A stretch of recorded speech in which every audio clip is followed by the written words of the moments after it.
to the president that we shut the country down. First of all, I didn't recommend locking anything down. I didn't recommend locking anything down. I didn't recommend locking anything down. I didn't recommend locking anything down. I recommended to the president that we shut the country. Broken Truth. We're back. Today I have the lovely and talented Clinton Ohlers with me, and it is wonderful to see you again, Clinton. How are you? Well, it's great. Great to be here, John. How are you doing? Living the dream, sir. Living the dream. Unfortunately, the dream is sometimes a nightmare when the news comes out that validates so much of the work we've been reporting on for the last couple of years. Yeah. This news is about Dr. Patrick Soon-Shiong, who did an interview with Tucker Carlson last week and pointed out, that there are risks of cancers now with children that he says are contributed to by the spike protein created by the vaccine and from COVID. You've had a chance to see it, it's pretty rough. Well, it reminded me some of Dr. Sukarit Bhakti, a German doctor of Thai descent, who before, literally as the vaccines were being rolled out, and even before, I think based off of the Pfizer data and based off of what he knew of the physiology of how these vaccines would affect the body, he predicted all of this. All the things that we're hearing on that Tucker Carlson interview was predicted literally at the front of the rollout in terms of these turbo cancers.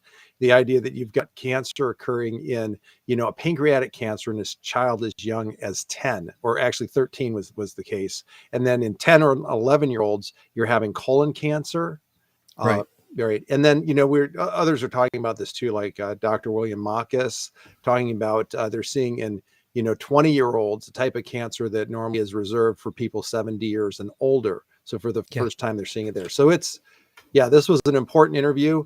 But what I want to impress is this is not a surprise, right? No. To people who understood how the vaccine would work physiologically, this was the inevitable consequence. And it does, to me, it leads to a lot of questions about how this even came out of the market in the first place. And if Dr. Sukarit Bhakti knew, how did everybody involved not know? Right. And I also want to point out that Dr. Soon-Shiong is also the owner of the LA Times. So it's an interesting little data point. But how about we roll a few minutes of it? This is about a 5-minute clip, collection of clips from the interview with Tucker. Great. I think it's really powerful, and let's get going on it. Let's do it.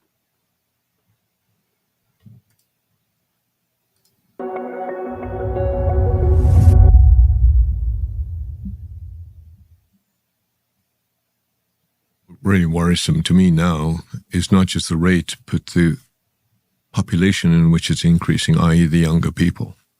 So we're clearly seeing an increase in certain types of cancer, like pancreatic cancer, ovarian cancer, and we're seeing it, colon cancer, and we're seeing it in younger people. Just to set a baseline, what's the 10-year survival rate for pancreatic cancer? It's horrible. I think, if you have pancreatic cancer today, I don't think there is a 10-year survival rate, so to speak. Yes. What there is, however, if you have patients who are what we call failed all standard of care, the survival rate is in months. You measure it in 2 months. Yeah. That's certainly my understanding, having watched a lot of people die of it. So advanced pancreatic cancer is a death sentence. Where are you seeing it now? Well, I got to tell you a really concerning story. It's not only am I seeing it now, I'm seeing it in younger people. And for the first time in my career, when I left UCLA, I was doing all the Whipples, which is a surgery to actually remove most of the pancreas, a very big operation. You're a surgeon as well. I'm a surgeon. Yes. And I was also doing pancreas transplants for type 2 diabetes and islet cell transplants and stem cell transplants. So I had this diverse activity as a UCLA assistant professor. But I never saw pancreatic cancer in children. And the greatest surprise to me was a 13-year-old with metastatic pancreatic cancer that the family called us to help. And to me, that was not only devastating, it emphasized the idea that we're seeing people with higher incidence of pancreatic cancer and younger. Right now in our clinic, we have 45-year-old, 50-year-old. And what was sad about this young boy, by the time he came to see us, he had exhausted all standards of care. And he came from Butler, Pennsylvania. And all the major medical centers really had exhausted all their therapy. And by the time he came to see us, his body was ridden and he passed away. How many 13-year-old pancreatic cancer patients have you seen? Never. I inquired around because it bothered me so much now of why this is happening. So Dr. Stephen Day, who was a good friend who was trained with me at UCLA when I was at UCLA, he's now at the Angeles Clinic, and I called him and he said, listen, Patrick, I'm now seeing an 8-year-old, a 10-year-old, an 11-year-old with colon cancer. We've never seen colon cancer. We've never seen that.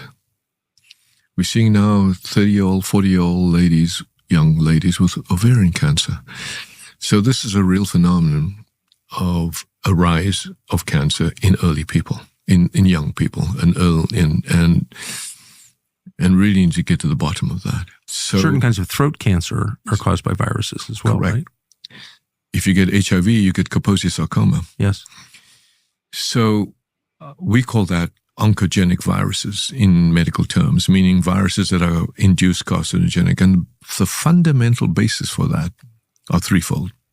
The hallmarks of an oncogenic virus is one, it must persist. And why? Because it continues to create inflammation. And why? With inflammation, you get suppression because your body's trying to suppress it. It must inhibit the thing called P53 that's in your body to try and protect your body from not having cancer. And if it persists and causes inflammation and inhibits P53, it begins to have the hallmarks of an oncogenic virus. So then the question is, does COVID, whether it come from the vaccine, which is the spike protein vaccine, or from the infection, which is spike-driven, that gets into every cell of our body because it goes through the cell of the body? It goes wherever you have this thing called the ACE2 receptor, which is in the blood vessels. So wherever you have a blood vessel in your body, it's where it's going to go. And if it has an ACE2 receptor on that blood vessel, that's where it can go because that's the purpose of the spike protein, to penetrate, to hijack that ACE2 receptor and get into their cells. So that's why it gets in the pancreas. That's why you have brain fog, because it disrupts the blood vessels of the brain and causes mitochondrial dysfunction. It's why in the colon, which is a high, and the GI tract is a high ACE2 receptor. That's why pancreas is a high ACE2 receptor, where that's why you people have in the heart, you have dysfunction. You've seen young people who have sudden heart attacks all of a sudden. You see young people with pancreatic cancer all of a sudden. You see young people with colon cancer all of a sudden. So is it by coincidence that post-COVID infection, post-COVID vaccine, we're seeing all these events where we know the spike protein goes there? I don't think so.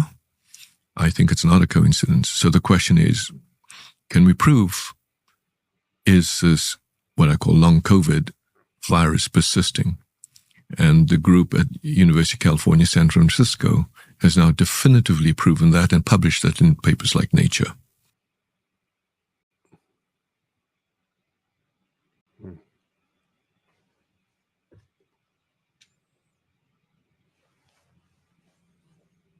That's the first part. What do you think of that?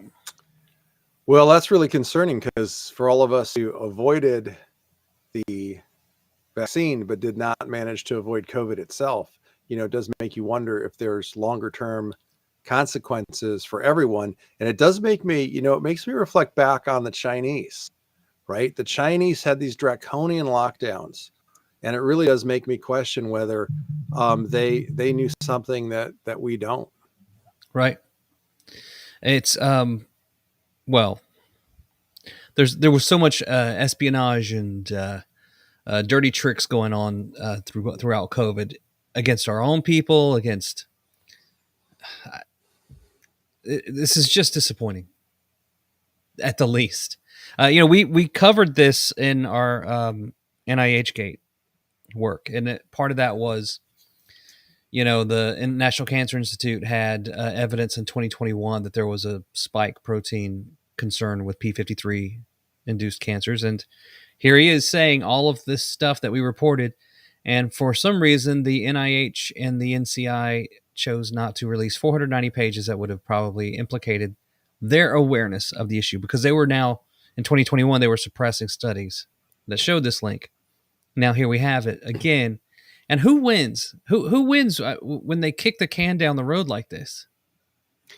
I think it would be valuable to know, are these cases he's talking about, these 10 and 11 and 13-year-olds, were they also vaccinated? Because I would have to suspect that they were in fact vaccinated, because the quantity and the duration of the spike protein, if you've had vaccination, is so much more significant than if you have just had quote unquote natural infection, right? A misnomer, because it was never natural. It was man-made to start with. But if you caught the virus as opposed to catching the mRNA vaccine by way of a shot, right, you have a much lower and much less long, much shorter duration of spike protein in your system. So I would think that even if one of those examples was from virus originating spike protein, probably at least 3 of the other 4 would be from the vaccines. But that would be great information to have.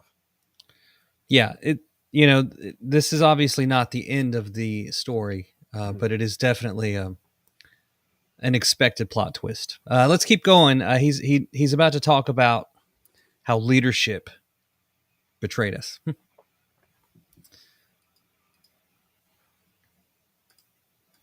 The opportunity to clear the virus was actually known, I think, by Collins and by Fauci, that it did not clear the virus. The spike vaccines, the spike vaccine, the Pfizer, Moderna, the antibody mRNA, vaccine does not, and to this day, does not clear the virus. That seems like a big deal. Well, just what we talked about. If you don't clear the virus, and you have pieces of the virus in there, especially spike, whether from the infection or from the vaccine, and now you get another infection. Now the virus brings along this nucleic capsid. Now it reconjoins and replicates again in these what they call privileged sites. 2 years later, so what we're seeing now, we're back to persistence. That's now published just months ago. And this is what I shared with NIH secretly 4 months ago. And persistence, asymptomatic persistence, but with inflammation and reduction of P53 and immunosuppression are all the hallmarks and recipes for cancer. And coming back to your first question is, why are we seeing an increase in young people? I think all of the above. The toxins, the history, the red dye, the PFAS, the COVID, all of the above. We were told, of course, you take the virus and then you can't get COVID or transmit it, but neither one turned out to be true. Demonstrably untrue. I mean, well, it's not only demonstrably untrue, it was knowingly untrue. That's what's bad about it. It would seem like that's criminal, actually. I mean, if I tell you that, this car gets 40 miles to the gallon and instead it blows up, that's a crime. You can't sell anything under false pretenses. That's a crime. I don't see how this is not a crime, but. Well, as you said over breakfast, it's not a conspiracy if it's true. Huh. Yeah. Yeah. I don't even really know what to say. I mean, I wanted to do this interview, and mostly I just wanted to sit here and look frustrated, because I am. Well, you asked earlier who benefits, right? And so consider the amount of deception that we've not only all witnessed, but has been basically reiterated by his comments there, that it wasn't, they knowingly deceived people regarding transmission and, it's those things, right? But they also knowingly deceived people regarding the fact that it was supposed to break down quickly in the body. It's not messenger RNA, it's modified RNA. It's I believe the term pseudouridine modified RNA, which makes it hold up in the body, which is why it lasts so long. Okay. So we were told, and I actually had a friend at a major university's he runs a lab at a major university, great guy, good friend of mine. And he was explaining the vaccine before it all rolled out to my wife. And he said, look, this mRNA, it disappears in your system very quickly, couple of days, maybe 2 weeks. Well, he didn't know that this was modified specifically not to do that. And remember when we did that interview and we were talking, and we were asking the person we were interviewing at the time about the shots in the arm. And I said, what was it about the technology that would make them think it wouldn't stay in the arm? Like, is there something we don't understand? Because I thought that technology was designed to stay in the arm. This is back when we were a little more naive, right? And it turns out the reason it doesn't stay in the arm was that technology was specifically designed to go throughout the body. And they even talked among themselves at the FDA and CDC, which we now have on videotape, that was what it was supposed to do. At the same time, they were lying to the public. So I think there's an important value that I think people need to start to embrace. And that is, we have this one value, which is innocent until proven guilty. And that's fine for courts of law, but it doesn't work in politics. And we've now found that it does not work in medicine and science either. So I really think that if you've got an outcome that's occurring, the first thing to assume is that it was intended, right? And why would Pfizer and these other companies, or Moderna, I don't want to slander anybody who's not shifting that, but I think it's one of those big vaccine manufacturers is now switching its focus to cancer treatment, right? And we really have to ask the question, if this was the outcome and people like Sukarit Bhakdi knew it would be the outcome well before any of this was actually observed, simply based on the physiology of how this thing works, then how could it not also be intended? And so I think we have to take a stance of assumption of intent until proven otherwise. Yeah, I don't. Yeah, because look at the shot. We say, well, how come this is circulating throughout the body? Why is it? Well, it was intended to, right? How come it's not breaking down quick? Well, because it was intended to. So how come it's causing cancer? May that also have been intended?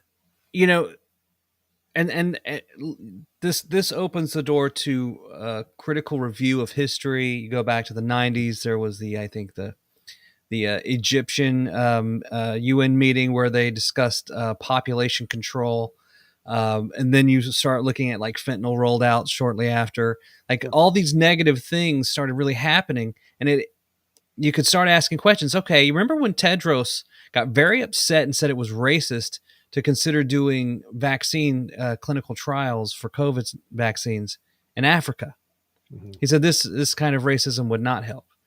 And so that was a very curious statement from them, and how passionate he was about it. It's hard not to look at this through the lens of a betrayal of humanity. Mm-hmm.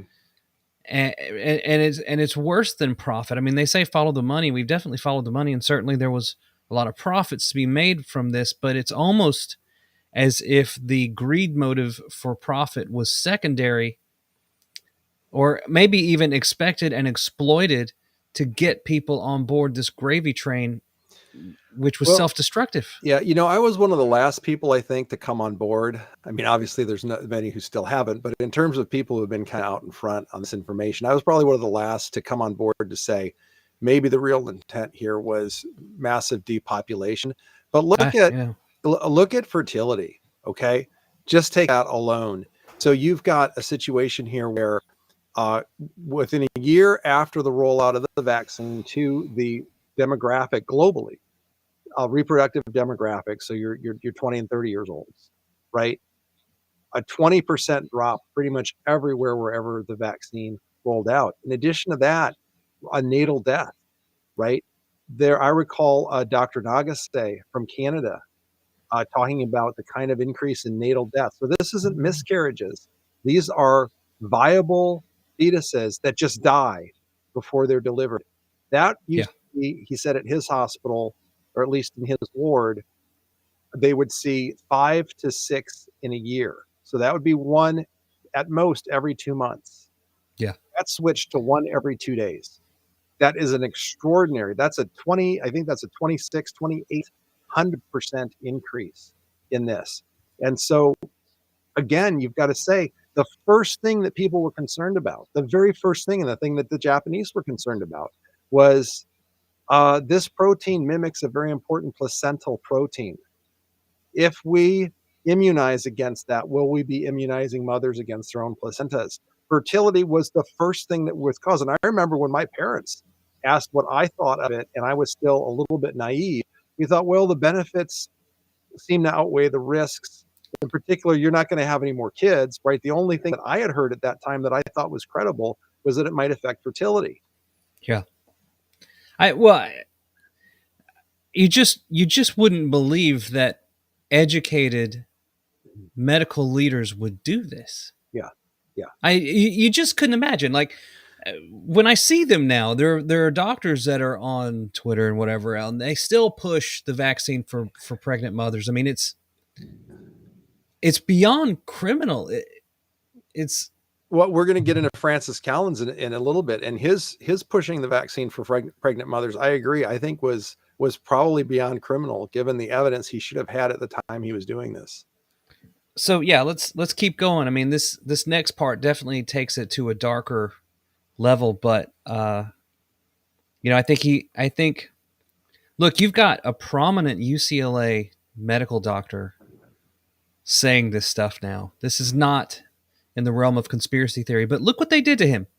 Look what was done to him. He was he was under consideration for the NIH in 2017. I think Peter Thiel had nominated him to the Trump committee that was coming in to the new administration as being the head of NIH, and Francis Collins panicked and sent out a request for help. But look who he was working with. This is gross.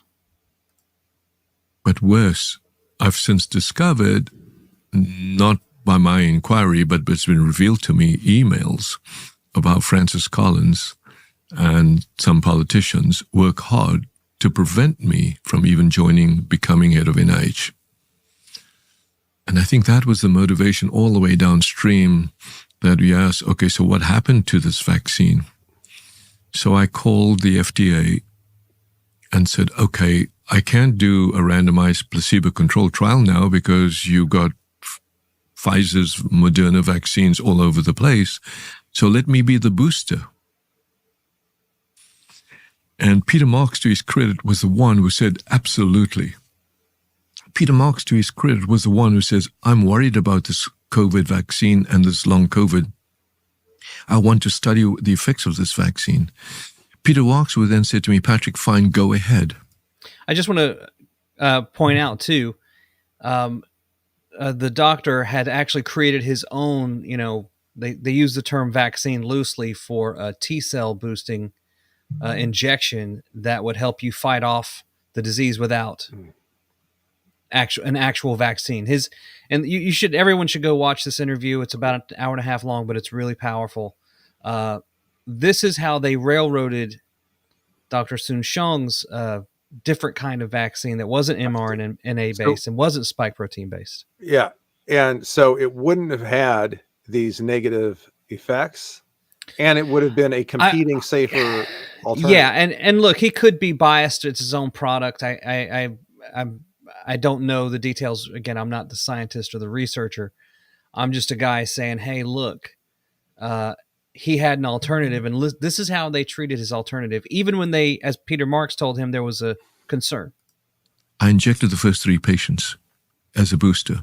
I get the call from the FDA to say, you have to stop. I said, why? To this day, they never explained to me it wasn't Peter.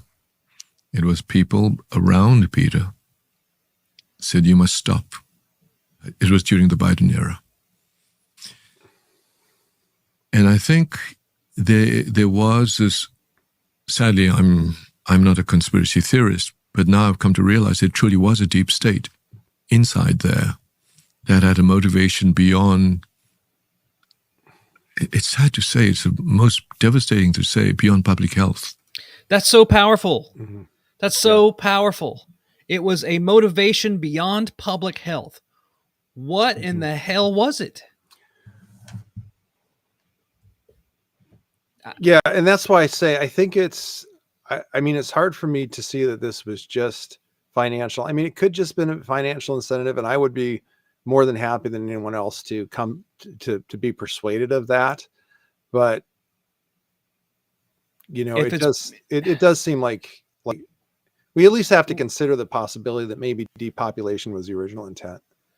Or depopulation, or I mean, and you look at the borders opened up today. It comes out. You've got interviews with illegal immigrants who were saying it took a week to get a social security number. Yeah. What? Yeah. This was what they were doing. They were. This was this replacement theory thing. Is that what they're talking about? Is this it? Is that how it would look? Yeah, well, Ed Dowd just had an interesting, it's too bad we don't have that clip, but he said, you know, it is coincidental. In other words, we're all looking at coincidences here. I don't want to come off and say, yeah, I'm sure this was depopulation, but it's awfully coincidental. And Dowd, and I just saw a tweet from him in an interview he did, I believe, with Alex Jones. It was with Alex Jones, where he's saying, look, it's kind of odd that they give one portion of the population all of this vaccine, right?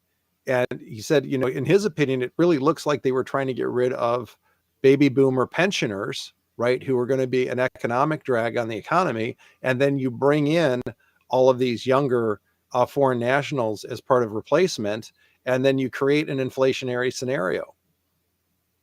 Like that, he's saying that we really need to consider that was the intent. So what we're talking about are some of the smartest people on the block now are coming to the conclusion that some pretty radical conspiracies have to be considered as potentially the most plausible solutions for all of the evidence we have. And that's the true use of Occam's razor, right? You want the simplest, sufficient explanation, but a simple explanation is not sufficient. You've got to go further to say what other complexities might be occurring. Right. I mean, this is human nature. This is politics. There's so many different forces and organizations with their own agendas, all pulling and pushing and trying to sway public opinion. And let's keep going. Let's keep going. And you know, I just tweeted recently of how so few people could hurt so many. And that's why when I tweeted about finally we have the right person in HHS with Bobby Kennedy, will take this on.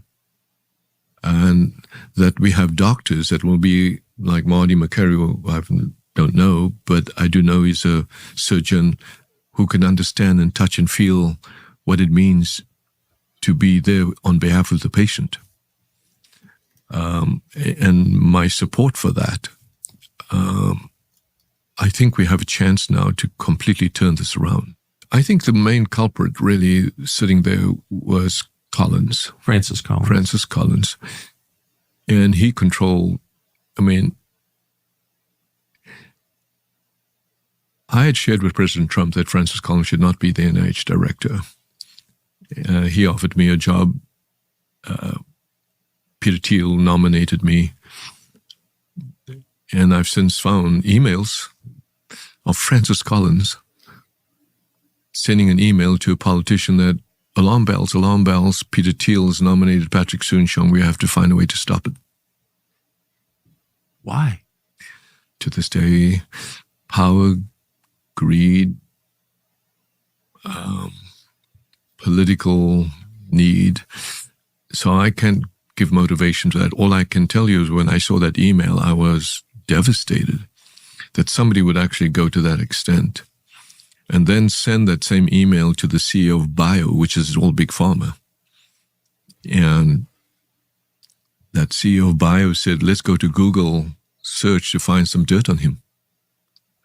Dirt on you? On me. To stop me from being nominated to be head of NIH or whatever. Let's Google him to stop him? Let's Google to find some dirt, some bad stuff, negative research, whatever they want to find. They probably couldn't find any dirt on me, but That was the interchange between them on email. And the only chance we have now, because I had no idea that the political deep state was so powerful and so vicious and so egotistical that they would stop good science. So now I'm out there speaking because the drug got approved. But that's not enough just for bladder cancer. It has the same treatment effect for pancreatic cancer, lung cancer, triple-negative breast cancer. It is the only molecule for 50 years that upregulates these killer cells, period, the missing link. So, yeah, that... I mean, I thought that was really interesting that he had said he had warned President Trump that Collins should not be the NIH director. And consider the body of lies and the consistent behavior of Francis Collins. Right, we know that he colluded with Fauci to suppress the doctors involved in the Barrington Declaration that was promoting ivermectin. That had discovered ivermectin would have put an end to this pandemic. He was, I believe, he was involved in the emails to suppress the idea that this came from the Wuhan lab, right? We know that he was involved with Fauci with the lie that Children's Health Defense uncovered by that any of the vaccines on the children's vaccine schedule were tested against an inert placebo. I mean, it's one thing after another. He even lied when he said that he wasn't going to fire Fauci because he wasn't going to fire the best, the greatest infectious disease doctor in history, right? I mean, he has to know that Fauci was not the greatest infectious disease doctor in history, so the amount of lies. And I think one of the most damaging was something that Dr. James Thorpe, a renowned obstetrician, his wife's a attorney, and they did a lot of FOIA requests and uncovered a lot of the funding going on. And I would be interested to know how much of this funding was Collins involved with, because what they did was they funded something like 42,000 hospitals, received millions of dollars to promote the vaccine narrative, with the rider on receiving that money that if they came out against what the HHS was putting out, they would have to return the money. And this was one of the reasons hospital doctors were so strongly suppressed, and why Dr. James Thorpe himself ended up getting fired. I believe his hospital had received over 300 million. That's Sisters of St. Mary's in St. Louis. And so there was bribery at all levels. He's got another article. This is at America Out Loud. If you go to America Out Loud and you search the Thorpe's webpage, there's another fantastic article there about how they basically bought off the obstetrician, the American, gynecological and obstetricians. 60,000 doctors were now being instructed by their national associations to push the vaccine on pregnant women. This was when we already knew that it hadn't even been safety tested for pregnancy, right? And I think one of the most nefarious ones is Collins then used at the same time he was using his status as a Christian. He's well known for being a Christian. I'm a Christian myself, so I'm very offended by this. But and they had this Faiths for Vaccines group, and they did a summit on May of 26. And Thorpe writes about this also. On May of 26, you've got Francis Collins assuring people that this is safe for pregnant women. Pregnant women should be taking it, and that the idea that there were adverse reactions from the vaccine were just conspiracy theories. May 26th of 2021. Now, you know what happened on February 28th of 2021? That was when Pfizer completed its study, and we had found that by then already 1,236 people had died. And you know what happened on April 30th of 2021? That was when it went to the FDA.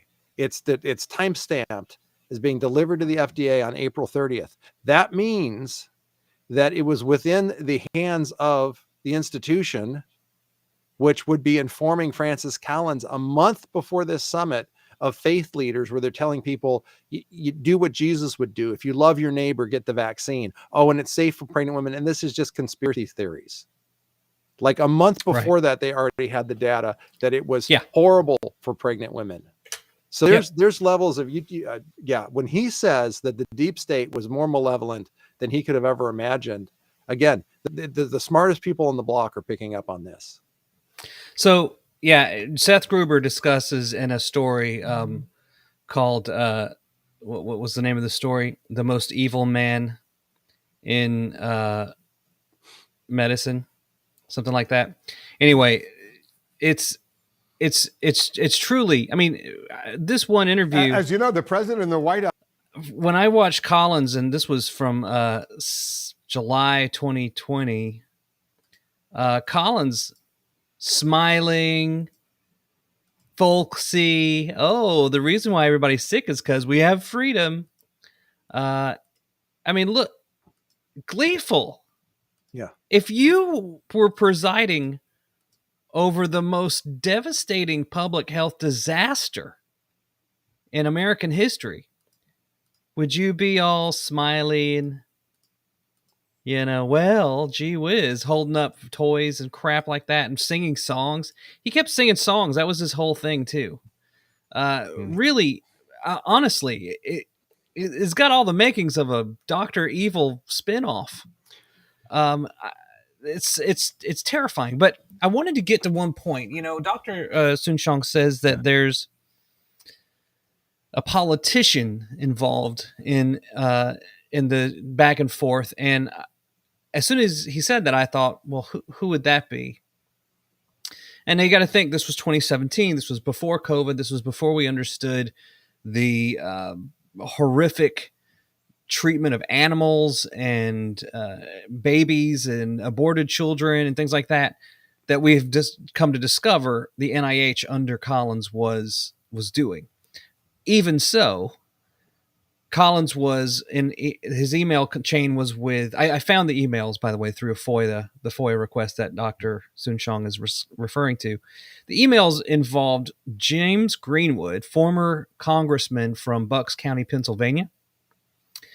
He is the CEO of Bio for a decade or so. And I think he left in 2020 or 2022. It's not entirely sure, but I do know that in August of 2020, he came out in support of Joseph Biden. At that point, he may have left Bio, but do you ever really leave an organization like that?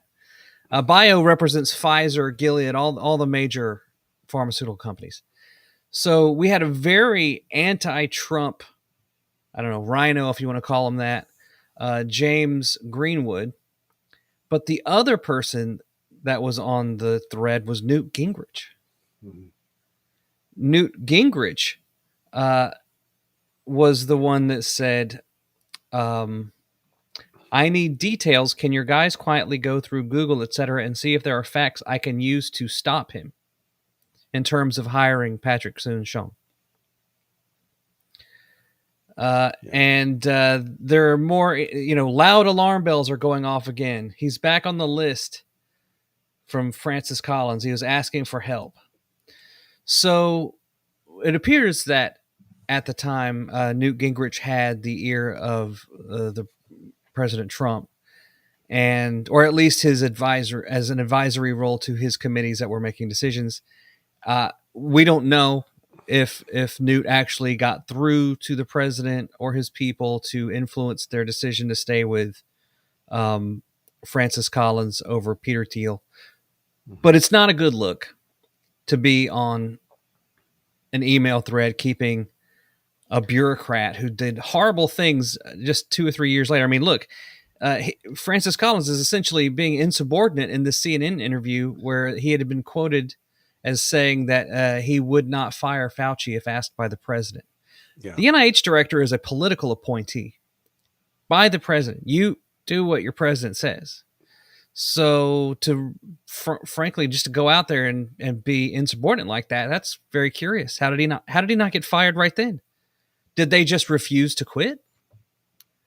Well, I think Francis Collins had such a stature among such a broad network of people, all the way from the sciences, university scientists, and as we saw, all the way to the churches. I think if this had been 10 years before, and somebody said to me, well, would you trust Francis Collins' pick, or would you trust Peter Thiel's? I would have said, well, I'm gonna side with Collins, right? And I think it's just what's turned out recently that's made him such a wolf in sheep's clothing. And it may be that perhaps Newt Gingrich. I've always liked Gingrich. I don't trust anyone now, right? So I do think he needs to distance himself from this formally. But I leave open the possibility that he thought he was doing the right might have been like myself a number of years ago and thought, well, if Collins is behind this, I should do what I can to help. Yeah, it's it's just very now that we know who Francis Collins is, it's less pleasant. But I will say that I did reach out to former Speaker Gingrich for context, and I asked him if he'd do an interview, and he just said no. So, it doesn't look good no matter how you look at it. But he has also been, I believe, in Washington D.C. this week, discussing, judicial issues and corruption within the judiciary. I believe. Don't quote me on that. Yeah, and he did some. I'm very appreciative for what he had to say. It's just disappointing. I don't necessarily want anybody to throw their friends under the bus because things look bad. But this is worse than they look bad. Francis Collins appears to have been a big component in a huge national, this is a global warning. Disaster. Yeah. Coming out of this, it's a warning to everyone, right? Doctors cannot just trust the CDC and the NIH without thinking independently. They're gone are the days where you're just okay if you're doing the best practices, right? Even if those days return, right? It's going to be trust, but confirm, not just trust. Right. And politicians, the same thing. Like everybody's going to have to, I think, look and see, well, what part did we play in this? I've got friends or former friends. It's like, oh, how many people did you treat with remdesivir? And what percentage of those patients did you kill? Right. And we should point out, too, that Bio under James Greenwood. Now, maybe he had left when this happened, or I don't know necessarily the details, but Bio paid public good projects, according to Li Feng, according to actual Form 990s, I believe, Bio paid pharmaceutical groups Bio paid public good projects to do something. And what did public good projects do? They created Shots Heard, or they took over Shots Heard, which was a sort of private flash mob group that would attack doctors if they said things on social media that went against the narrative. Yeah. And how would they attack doctors? Well, as we covered in our Shotsgate stories, they would file medical license complaints against doctors like Mary Talley Bowden, who we interviewed Dr. Bowden a few years ago and showed her, we had been given internal documentation and posts from these Facebook groups where they were bragging about getting, medical license boards to take on doctors that spoke out. This is just horrible. It's really just unbelievable. The effort that was put to suppress this information. It's not science. It's something else. Yeah. It's politics. Well, you talked about his folksy manner. Yeah. And let me read a quote here from that summit that I mentioned. Here's Colin speaking. Yeah, there's lots of concerns out there about possible side effects. We've not seen those conspiracy theories turning out to be true. We certainly have no evidence that this causes infertility. You probably heard that one. There's actually no evidence that this is any way harmful to pregnant women. In fact, probably beneficial because they have a high risk of serious illness from COVID-19. They're still collecting that data. Okay, this is the month after that data had been delivered to the FDA. We had 1,200 deaths, over 1,200 deaths. And we knew that the most at-risk group for getting this vaccine had to have been pregnant women and their fetuses. But you see how that folksy manner that you referred to earlier, you've heard these conspiracy theories, he just throws it in. He's not even saying, hey, those are conspiracy theories. He just throws it in. I think it's very polished to deceive, or to maybe he's just, a doddering tool and doesn't know at this point, and he's a month behind his institution's own data. But as James Thorpe said, I said, could Collins have not have known? And Thorpe said to me, well, if I knew, he knew, right? He's the head. Right. So, well, and also you can see, like, yeah, they were doing takedowns, the NIH and NIAID and Fauci and all their gang. They had people in the FOIA department that taught them how to get around FOIA requests. Maybe it was misspelling things or using Google accounts versus using their actual official emails. There were tips and tricks that they had that they shared to communicate without trace. And what were they saying there? And I think that this is theater. Google's a crime scene, apparently. Gmail. Yeah, and I think this was theater right down to the last, oh shucks, y'all, right? In fact, that might be something we could see Collins and Fauci having something in common with. I mean, Fauci was such a smooth liar. He was so bad, I would bring my kids out to the TV to watch Fauci, and I'd say, kids, doesn't he look like a nice grandpa or a great uncle? And he's well dressed and he's sharp and he's smooth and he seems so concerned. And then I point out everything this guy's saying is a lie. And so this was polished delivery designed to deceive. It's horrible. And you know what the sad thing is? The people that believed them the most, that trusted the science, they're the ones that got the majority of the shots. They're the ones who are now, they are going to bear the full burden of the risk from, 8-9 boosters at this point. Well, right. Remember our interview with Maddie DeGarry, right? Yeah. Or Stephanie DeGarry about her daughter, Maddie. I mean, those kids ran out to try to help society by being part of the trial, not knowing that the CDC and FDA had already communicated amongst themselves about virtually all of the adverse events. It turns out there'd be more that they hadn't predicted, but the ones that Maddie experienced at the very same time it was being denied among her doctors, right? Among the people running the trial, and the CDC had already discussed this stuff 3 months earlier. I mean, it's unbelievable. Well, I think it's ultimately very disappointing. I think I would hope that former Speaker Gingrich, I hope he regrets in being involved in this at all, because what it looks like is he was working with a guy who was insubordinate to the president of the United States and may have betrayed his own country.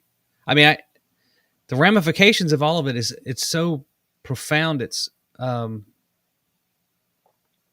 it boggles the mind. It's why we made Epidemic of Fraud, right? We had to expose the ridiculousness of what these people had done. And I thought maybe at first it was because they really believed in this new mRNA platform, and they thought it was going to really do great things, and they just had to push through, the resistance. I mean, in California, they say they have NIMBYs, right? Not in my backyard, so you can't get any development done because all the old people that own property here block it.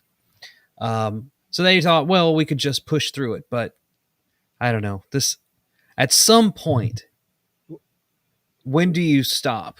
Wouldn't you expected? This is why to say it is, I think, designed to deceive rather than designed just to persuade. Okay. Wouldn't you expect? And wouldn't all of those pastors at that conference and all the people watching him on TV assume that if there was data rolling in about the dangers of this vaccine, that the head of the NIH, National Institute for Health, it's not National Institutes for Gain of Function or National Institutes of Disease Spreading, National Institutes of Health, wouldn't they be the first ones out there saying, hey, we're seeing some alarming things, but the data is still being collected? They're saying the opposite. They're saying, hey, all these conspiracy theories you've been hearing, there's no evidence for that. The data is still being collected, but there's no evidence. But we all knew there was evidence by then. FDA fired people that said that there was a risk. Remember? Right. Peter McCullough talked about how by then the uptake was starting to decline by later spring of, because this is May, and then in July they do another push because the uptake is declining because there's enough people who just know people who drop dead. Right. They made so many bad decisions at every level. At some point, you have to start asking, is this intentional? Yeah.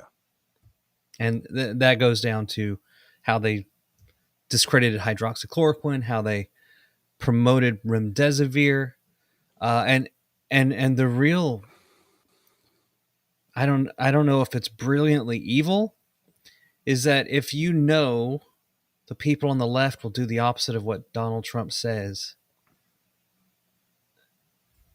he said try hydroxychloroquine. The only time that doesn't apply though is the vaccine. He promoted the vaccine too. Mm-hmm.